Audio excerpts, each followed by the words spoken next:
Hi, I'm Jennifer Hubbard, Senior Editor of Doubleday Book Club. I'm here with Erin Morgenstern, author of The Night Circus, our newest National Blue Ribbon book. Hi, Erin. It's so nice to have you here. Nice to be here. So, Erin, tell us a little bit about The Night Circus. The Night Circus is about a Victorian nocturnal black and white circus. Beneath it, there's a competition going on between two magicians who were trained since childhood to compete against each other in kind of a one-upmanship sort of battle. At its heart, it's sort of a story about love and choice and the shades of gray between the black and white. Now, the chapters, as you tell the story, it jumps between different times and places. Why did you choose to tell the story this way? I wanted the book to feel like the circus, where it was like kind of little interludes, and you kind of saw the whole once you'd seen all the pieces. But it was just kind of too messy that way, so I needed to give it more structure. But I liked the idea of having the two main plot lines with Celia and Marco, and then the Bailey storyline is kind of a counterpoint.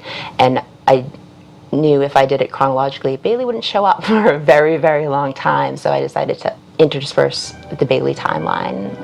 Celia is so essential to the book, and I can't imagine the story without her. It wouldn't be the same story. That's why there was no story until I found her. When I write, I kind of tend to find a world before I find the story in it. Celia was the last character that I created. Celia is not in any of the original drafts. It is mostly her story, and I didn't have her for the longest time, so it's kind of like excavating rather than like proper linear writing. Do you think that has a relation to the fact that you're also a visual artist as well? Does that impact your writing? I think so. I see things. I see bits of scenes, and I have images that I'm not really sure what to do with at first. So I collect sort of bits and pieces and then put them together. I almost like collage when I write. Did any paintings emerge from the Night Circus, or did you paint anything that inspired the Night Circus? I actually tend to say that I write what I can't paint and I paint what I can't write. But there are kind of little flavors of the circus in my tarot deck. The Hanged Man card is the Hangman from the Acrobat tent and things like that. And I have done a few little like sketches of circus tents recently, but like I don't tend to have a whole lot of overlap.